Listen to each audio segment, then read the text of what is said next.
History often reads like a novel filled with drama, secrets, and betrayals, but few stories capture the imagination quite like that of Caroline Matilda of Great Britain. She was a princess raised in the comfort of the English royal household, destined not to reign, but to serve as a valuable piece on the chessboard of dynastic politics. At the age when most girls were just beginning to imagine the outlines of their lives, she was sent away to a foreign land to marry a cousin she had never met. Her new husband, King Christian of Denmark, was young, handsome in appearance, but deeply troubled, a man whose erratic behavior and fragile mind would soon shatter any hope of a peaceful royal union. From the very beginning, Caroline Matilda's story was marked by isolation. At the Danish court, she found no warmth and little companionship. Her husband neglected her, preferring his reckless pleasures to the responsibilities of kingship or the duties of marriage. She was surrounded by courtiers who regarded her as an outsider and who watched her every move with suspicion. She was still in her teens, far from home, far from family, and already trapped in a gilded cage. But in the midst of despair, a remarkable figure entered her life, Johann Friedrich Struensee, the king's physician. Charismatic, intelligent, and guided by the bold principles of the Enlightenment, Struensee quickly rose to become the king's confidant and then the effective ruler of Denmark. With him came sweeping reforms, laws that challenged old traditions and shook the foundations of the nobility's power. For the first time, Caroline Matilda saw hope. She found in him not only a partner in vision but also, against all courtly expectation, a partner in love. What began as an alliance of ideas turned into one of the most notorious affairs in European royal history. Their intimacy produced whispers that became shouts when Caroline Matilda gave birth to her daughter, widely rumored to be Struensee's child. In the eyes of the nobility, the queen and the physician had overstepped every boundary, political, personal, and moral. And so the court, led by the king's stepmother Juliane Marie, plotted a coup that would end their reign of influence in one swift and brutal stroke. What followed was betrayal, imprisonment, a public execution designed to terrify, and a queen cast into exile, never again to see her children or the land where she had once worn a crown. Yet even in disgrace, Caroline Matilda's story did not fade. Struensee's reforms, though dismantled in his lifetime, planted seeds that Denmark would later embrace. And the young queen, who died far from home at only 24 years old, remains one of the most tragic yet fascinating figures of the 18th century. Her life is more than a tale of scandal. It is a window into the perils of royal duty, the human cost of political games, and the enduring clash between tradition and progress. This is not only the story of a queen who fell from grace, but also of a woman who dared to seek love and meaning in a world that denied her both. Welcome to our channel Words of Time, and in this video we are going to take you inside the rise, the fall, and the legacy of Caroline Matilda, the ill-fated queen whose story still resonates across centuries. Caroline Matilda of Great Britain entered the world in a position of privilege, born as the youngest daughter of Frederick, Prince of Wales, and Augusta of Saxe-Gotha. Her early years were spent within the secure and somewhat sheltered environment of the English royal household. She grew up surrounded by the traditions and expectations of the Hanoverian dynasty, learning the manners, languages, and skills thought proper for a princess. Although she was not expected to inherit the throne, she carried the burden of her royal status from the moment she was born. Her family regarded her as both an asset in the wider game of dynastic politics and as a child whose future would likely be shaped by marriage rather than personal choice. In her youth she enjoyed the relatively freer air of her mother's care, though Augusta was strict in matters of propriety and moral conduct. Caroline Matilda was spirited, lively, and bright, and she possessed a natural charm that those around her noticed early on. She had inherited a warmth that could make her approachable in ways that many of her royal relatives were not. Those who knew her described her as vibrant, intelligent, and curious, someone who relished conversation and longed for a life that gave her a sense of meaning beyond ceremony. Yet, as with so many young women of royal blood, her personal desires were always secondary to political calculation. From an early age it was clear that her destiny would likely involve a marriage abroad. Europe's royal houses were all interwoven by ties of blood and strategy, and marital unions were a means of securing alliances, strengthening claims, and projecting influence across borders. In Caroline Matilda's case, the prospect that awaited her was not the glittering fairy tale that her youth might have led her to imagine. The chosen match was with King Christian VII of Denmark, her first cousin. At the time of the arrangement, She had never met him and knew only what could be gleaned from the reports that reached London. For a girl in her mid-teens, the thought of leaving her homeland, her family, and everything familiar must have been daunting, though she carried the knowledge that this was her duty. King Christian had ascended to the throne of Denmark and Norway as a teenager after the death of his father, Frederick V. From the outside, it may have appeared a promising match. Caroline Matilda would become queen of two kingdoms and secure her place at the heart of European power. Yet the troubling details surrounding Christian's character were known in whispers even before the marriage was finalized. His behavior was frequently erratic, unpredictable, and often alarming. Court observers noted his tendency toward violent mood swings, his bursts of cruelty, and his marked disinterest in affairs of state. Many suspected that he was not mentally stable, though the language to describe his condition in the 18th century was limited and often cruel. What was certain was that Christian was neither an attentive husband nor a reliable ruler. When Caroline Matilda departed England to begin her new life, she did so with the optimism of youth, but also with the weight of obligation. She was a teenager embarking on a journey that would define her entire existence. The crossing to Denmark symbolized not just a geographical move, but a total severance from her past. For a young princess raised in the relative warmth of her family circle, the distance would be felt keenly. The Danish court, she soon discovered, was not a welcoming place for an outsider. It was cold, rigid, and deeply suspicious of foreign influence. She arrived to find not the embrace of a new family, but the chill of isolation.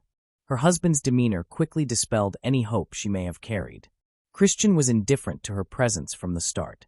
He treated her more as a stranger forced into his company than as a partner. His interests lay elsewhere, in reckless amusements, debauchery, and activities that often scandalized his courtiers. He mocked her, ignored her, and sometimes humiliated her. For a young bride who had been raised with expectations of respect and companionship, the neglect was crushing. At times he would disappear from her company for days, consumed by wild escapades in Copenhagen, returning only to display further signs of disdain. Caroline Matilda found herself trapped in a foreign land with no confidants she could truly trust. The Danish courtiers regarded her as an outsider, more English than Danish, and many resented her presence. The few allies she might have counted on were cautious, for the politics of the court were treacherous. Loyalty could shift with the wind, and to show too much favor to the queen was to risk falling foul of the king or his advisors. In this environment, Caroline Matilda's natural liveliness began to dim. She grew lonely, her days filled with ceremonial obligations devoid of warmth or connection. Letters home to her family in England reveal her sense of loss and her yearning for comfort that never arrived. Life in the Danish court stood in stark contrast to the upbringing she had known. In England, while her mother's household had been strict, it was at least familiar and grounded in values she understood. At Kensington and other royal residences, there had been moments of laughter, the presence of siblings, and the comfort of shared experiences. In Denmark, she felt alien, cut off from that world and immersed in a culture that seemed colder, more formal, and less forgiving. The rigid hierarchy of the court left little room for genuine human connection. Every gesture, every word, every silence was scrutinized for political meaning. Christian's disinterest only compounded her suffering. A young woman entering marriage with hopes of companionship, and perhaps even love, instead found herself bound to a man who regarded her with indifference. She bore a son, the future Frederick VI, which at least gave her a role as mother and secured her position as queen, but it did not soften her husband's treatment. For Caroline Matilda, motherhood offered some solace, but it could not compensate for the emptiness of her marriage. The child gave her a reason to endure, yet the loneliness persisted. The English princess who had once radiated vitality became more subdued, her spirit eroded by the reality of her circumstances. She was surrounded by luxury, yet she was impoverished of companionship. She had titles and honors, yet she lacked affection. The isolation grew deeper as the years passed, and whispers about her husband's instability grew louder. At times Christian engaged in public acts that embarrassed the monarchy, his erratic conduct shocking both domestic and foreign observers. For Caroline Matilda, each such episode underscored the chasm between them. The court became a gilded prison. She lived amid palaces and grand halls, but she was effectively alone. Letters, when they could be exchanged, served as her lifeline, but they were not enough to ease her heartache. She longed for conversation unshaped by suspicion, for a circle of trust that Denmark denied her. She carried herself with dignity, but behind the surface her disillusionment deepened. The tragedy of Caroline Matilda's life lay not only in the difficult marriage she endured, but also in the stark contrast between what she had been and what she was forced to become. As a girl, she had been spirited, eager, and full of curiosity. In Denmark, she became cautious, withdrawn, and guarded. Her youth was consumed by duty to a husband who had no interest in her well-being, and her days were shadowed by the politics of a hostile court. The vibrant princess who had once looked to the future with hope found herself cast into a reality defined by loneliness and disappointment. Her story reflects the broader truth of dynastic unions in the 18th century. Royal women, however lively or intelligent, were often reduced to pawns in a political game played by men who valued bloodlines and treaties above personal happiness. Caroline Matilda's fate was not unique, yet the particulars of her marriage to Christian VII were especially cruel. To be bound to a man whose instability made him unfit for companionship, and to endure it in a land where she was perpetually an outsider magnified her suffering. The ill-fated match between Caroline Matilda and Christian stands as a reminder of the costs borne by individuals in the pursuit of dynastic strategy. It stripped her of her homeland, denied her affection, and left her to navigate isolation within the grandeur of a foreign court. Her life in Denmark was not defined by triumph but by endurance, and though she played her role as queen, it was a role that brought her little joy. The gulf between the promise of her youth and the reality of her existence underscores the profound tragedy of her story. Caroline Matilda of Great Britain set sail with the hopes of a kingdom upon her shoulders, but in Denmark she found only solitude, disillusionment, and sorrow. Her marriage to Christian VII was not a union of hearts, but a political arrangement doomed from the outset, shaped by his erratic nature and her exile from all that she had known. The vibrant princess became a lonely queen, her days marked not by joy, but by the crushing reality of an existence defined by distance, neglect, and isolation.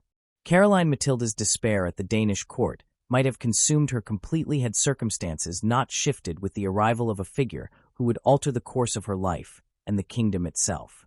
Johann Friedrich Struensee, a physician from the German states, entered her world first as a doctor to King Christian. His presence seemed at first unremarkable, another foreigner in a court already wary of outsiders. Yet the force of his character soon became impossible to overlook. Struensee was learned, eloquent, and animated by the ideals of the Enlightenment, which emphasized reason, progress, and the potential for reform. These ideas had little foothold in the ossified structures of the Danish monarchy until his arrival.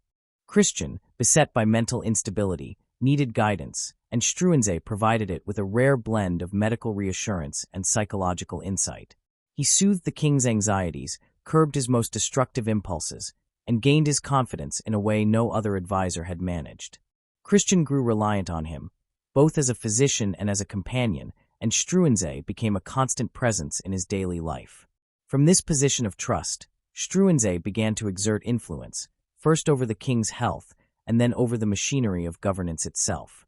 For Caroline Matilda, Struensee was unlike anyone she had encountered in Denmark. He listened with patience, spoke with intelligence, and treated her not as a pawn of politics, but as a human being whose mind and spirit were worth engaging. In a court that had been so cold, here at last was warmth. Their conversations flowed with ease, ranging from literature to philosophy to the condition of the kingdom. He understood her loneliness and her frustration at being silenced, and he gave her a sense of companionship that had long been denied her.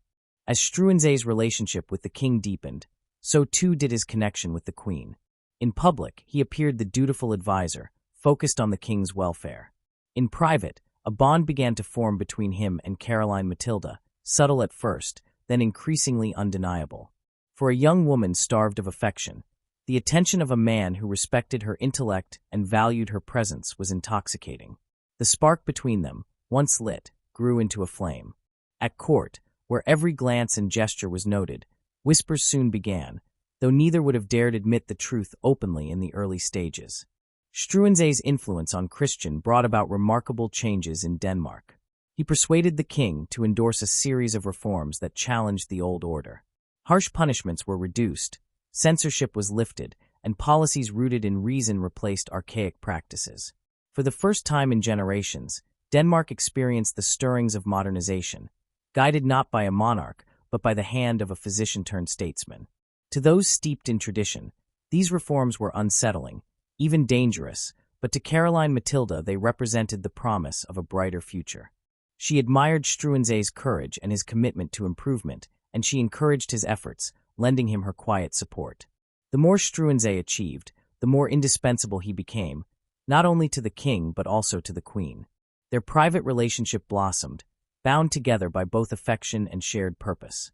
The queen who had once been isolated now found herself a participant in the great transformation of the realm. With Struensee, she discovered the companionship she had never known in her marriage. Their intimacy grew in secrecy, yet it carried the weight of inevitability. Theirs was not merely an affair of passion, but also a partnership of ideals.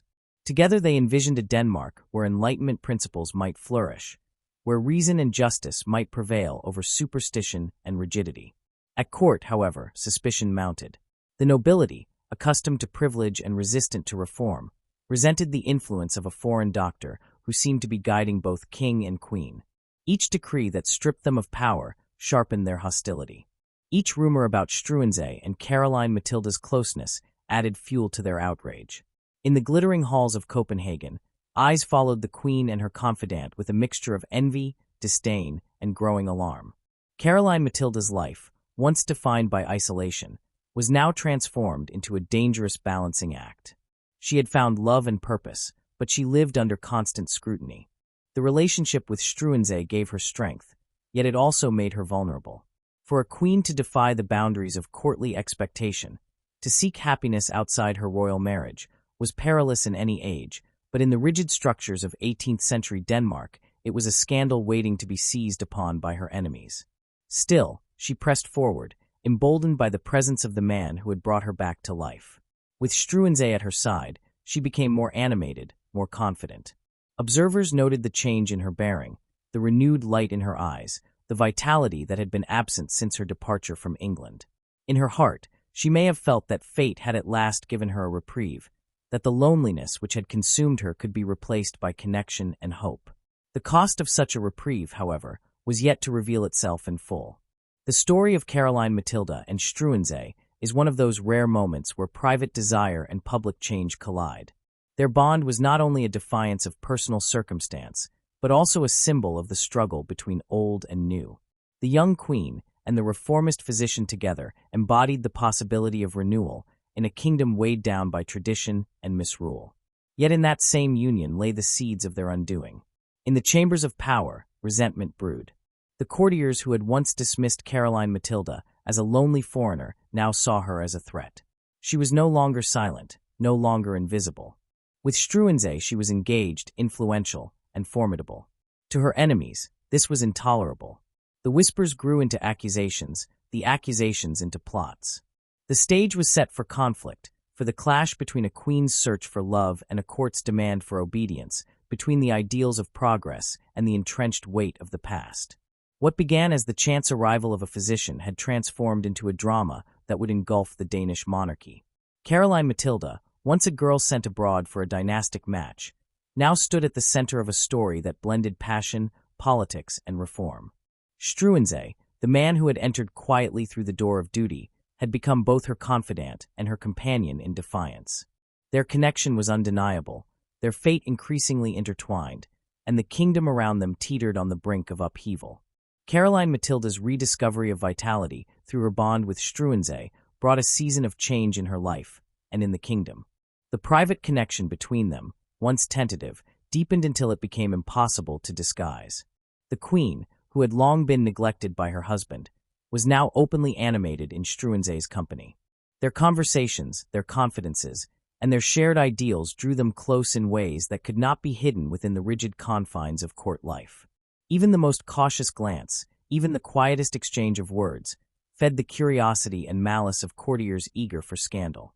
The moment that cemented rumor into certainty came with the birth of Caroline Matilda's daughter, Princess Louise Augusta. Though the child was acknowledged formally as the daughter of King Christian, whispers spread almost immediately that Struensee was her true father.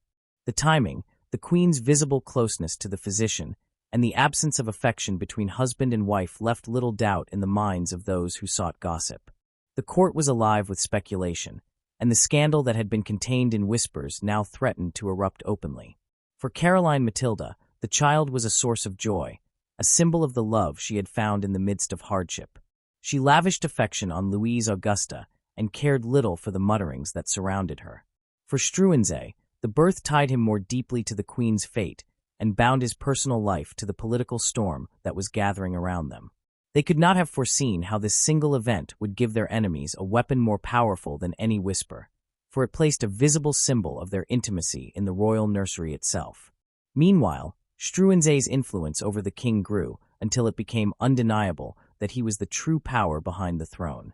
Christian, increasingly detached from the realities of governance, allowed his trusted physician to draft decrees and implement reforms without resistance. Struensee issued laws at a pace that astonished contemporaries. He swept away practices long considered immutable, reshaped legal codes, restricted corporal punishment, curbed censorship, and introduced measures designed to modernize agriculture, medicine, and education. To observers who believed in progress, his work was admirable.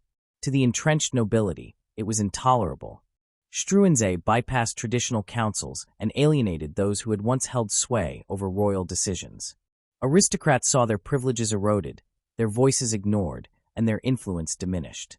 What had begun as grumbling soon turned into outright hostility. They saw in Struensee not only a usurper of power, but also a foreigner who had inserted himself into the very heart of the Danish monarchy. Every decree became a fresh insult, every reform a reminder that their ancient order was slipping from their grasp. Caroline Matilda stood at his side through this period of sweeping change. She supported his vision and admired the energy with which he pursued it.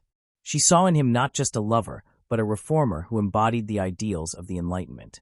To her, his decrees were not reckless but necessary, a means of rescuing Denmark from stagnation. Together they imagined a kingdom transformed, one where reason guided policy rather than superstition, where the burdens of tradition gave way to opportunity. The Queen had finally found a role beyond ceremonial duties, becoming a partner in shaping the future of the nation. Yet the more visible her involvement became, the more dangerous her position grew. The nobility whispered that she was not only Struensee's companion in private, but also his accomplice in public. They accused her of meddling in governance, of influencing royal policy through her lover, of corrupting the monarchy itself. Whether these accusations were fully true mattered less than the fact that they found eager ears among those who sought to destroy her. At the center of the gathering storm stood Queen Dowager Juliane Marie, the stepmother of King Christian. She was ambitious, calculating, and fiercely protective of the privileges of the old order. To her, Struensee was not merely an annoyance, but an existential threat, a man whose reforms undermined her faction's standing and whose intimacy with the Queen dishonored the royal household. She began to weave a network of allies among the nobility, drawing on their resentment to form a coalition determined to bring down both Struensee and Caroline Matilda. Juliane Marie's plots were quiet at first, whispered conversations behind closed doors, discreet promises to those who felt excluded from power. She played upon the fears of men who had lost their influence, warning them that Struensee would strip them of their estates and titles.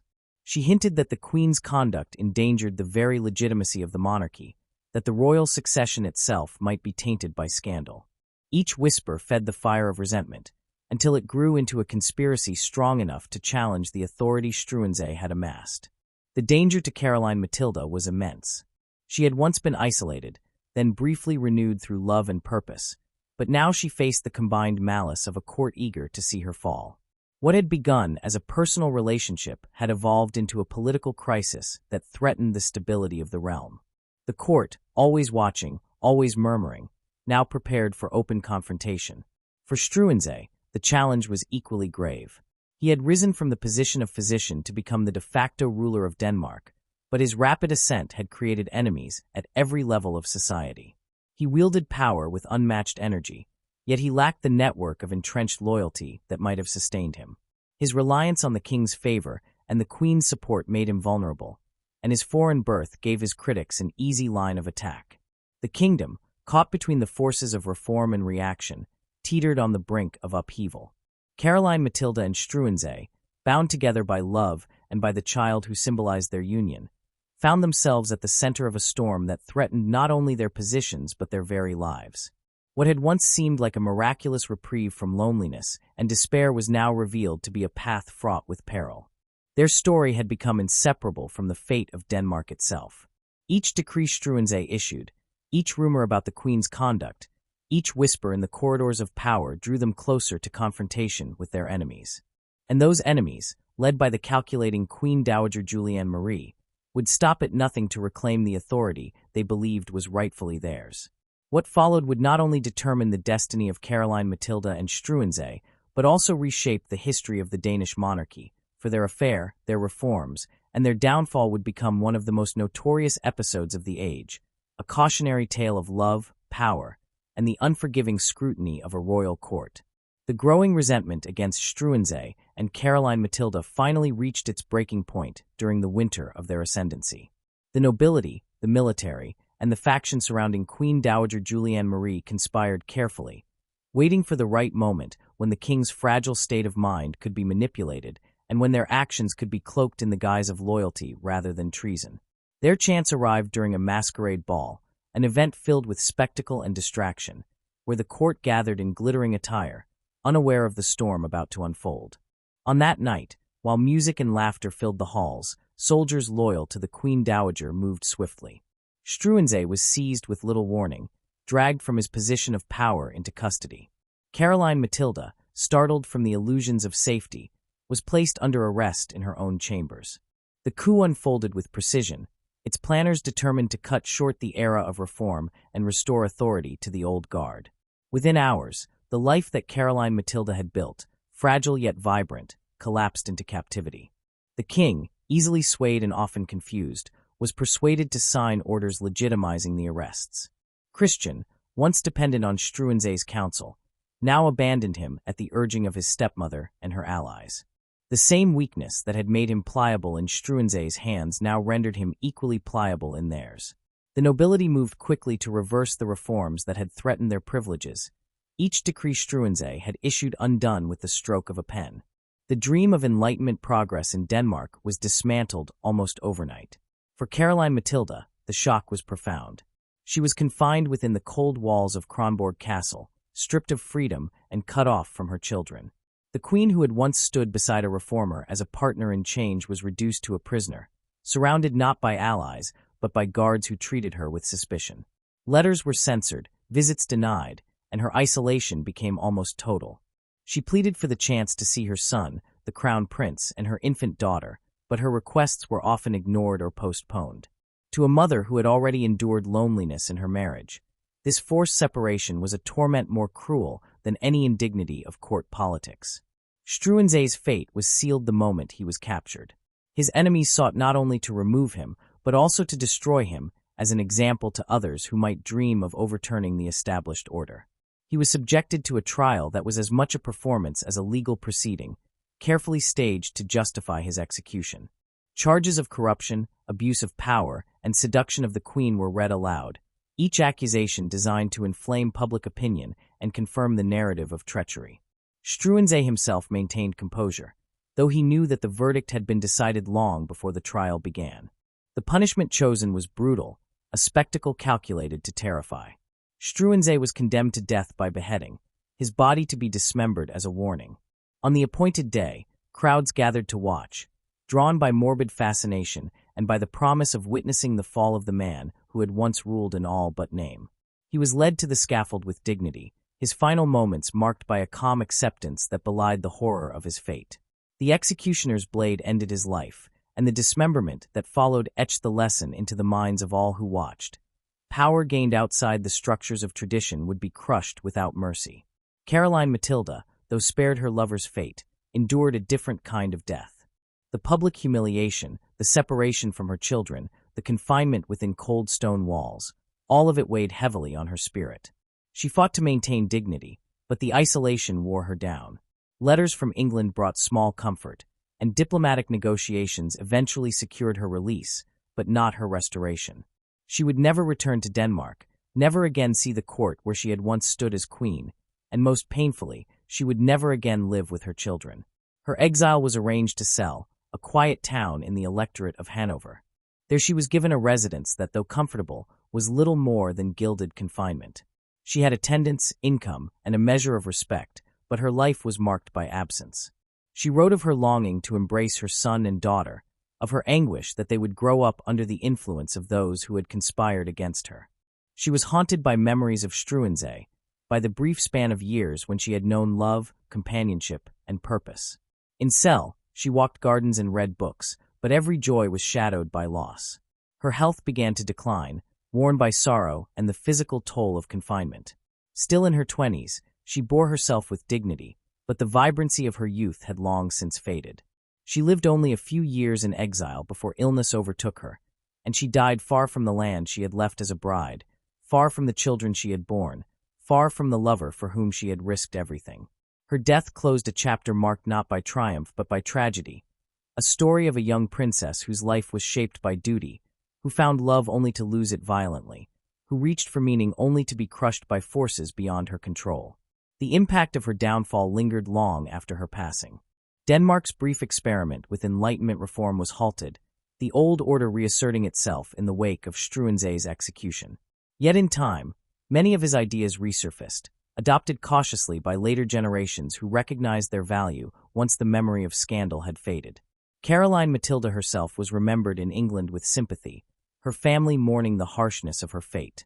Her daughter, Louise Augusta, grew up in Denmark surrounded by whispers of her parentage, always shadowed by the story of her mother's affair. Caroline Matilda's life remains one of the most poignant tales of the 18th century, a vivid example of how personal longing, political ambition, and entrenched tradition could collide with devastating results. She had been a girl sent abroad to marry a man she did not know, a queen neglected by her husband, a woman who found love in forbidden places, and finally a mother torn from her children. Her story is not one of simple scandal, but of the human need for companionship and meaning in a world that often denied it to women of her station. The coup that destroyed her world stands as both a political maneuver and a human tragedy. It reversed reforms, silenced a queen, and extinguished a love that had brought her life out of despair. The execution of Struensee, staged with cruelty, silenced a reformer whose vision had been too bold for his time. Caroline Matilda's exile to cell was her final humiliation, a reminder that queens too could be cast aside when they strayed beyond the boundaries set by tradition. Yet her memory endures precisely because her story was so human, so filled with the contradictions of hope and despair, power and weakness, love and loss. The life of Caroline Matilda cannot be reduced to the scandal that consumed her. It must be understood as the journey of a young woman caught between duty and desire, between the expectations of dynastic politics and the yearnings of the heart. She was both a participant in the grand narratives of European history and a victim of its cruelties. Her fate reminds us that behind the titles and ceremonies, behind the treaties and decrees, there were individuals who laughed, wept, loved, and suffered. As history remembers her, Caroline Matilda emerges not only as the ill-fated Queen of Denmark, but also as a symbol of resilience in the face of profound isolation. Her story invites reflection on the costs of political calculation, the dangers of unchecked resentment, and the vulnerability of those who dared to challenge the rigid boundaries of their age. Though she died far from the children she adored and the throne she once occupied, her memory lingers as a testament to the enduring human struggle for connection and dignity, even when the world conspires to deny both. Caroline Matilda's years in cell unfolded in a manner that contrasted sharply with the turbulence she had known in Denmark. After the shock of Struensee's execution and her own arrest, her removal from Denmark had seemed like both a reprieve and a punishment. The small German town, though comfortable in its own modest way, was a world apart from the grand courts of Copenhagen or London. In cell, she was housed in a residence that was adequate, but hardly befitting a woman who had once worn a crown. The apartments were not cold dungeons, but neither were they palaces of grandeur, and within their walls she was left with little more than memory, longing, and the occasional letter from her homeland. The exiled queen became a figure of quiet curiosity to the townspeople. To them she was a royal presence hidden in their midst, a woman whose story of scandal had spread far beyond Denmark's borders. Yet Caroline Matilda herself did not dwell on being observed. What consumed her thoughts was the separation from her children. Her son Frederick, the future king, and her daughter Louise Augusta, the child so closely tied to her affair with Struensee, remained in Copenhagen, growing up under the shadow of their mother's disgrace. She wrote letters pleading for contact, for news, for the smallest scrap of reassurance about their well-being. Sometimes messages arrived, sometimes not, and each silence felt like a wound reopening. Despite her confinement, Caroline Matilda attempted to build some semblance of a life in cell. She read voraciously, particularly works that carried the Enlightenment ideals that she and Struensee had once embraced together. Books offered her an escape from the monotony of exile and a reminder of the dreams of progress that had once felt so alive in Copenhagen. She walked in the gardens of her residence, often alone, her thoughts circling endlessly around the brief span of years when she had felt happiness. Music and correspondence gave her small comforts, but none of these could replace the companionship she had lost or the children she longed to see. Her exile carried the quality of limbo. She was not stripped of her title, but she was denied her role.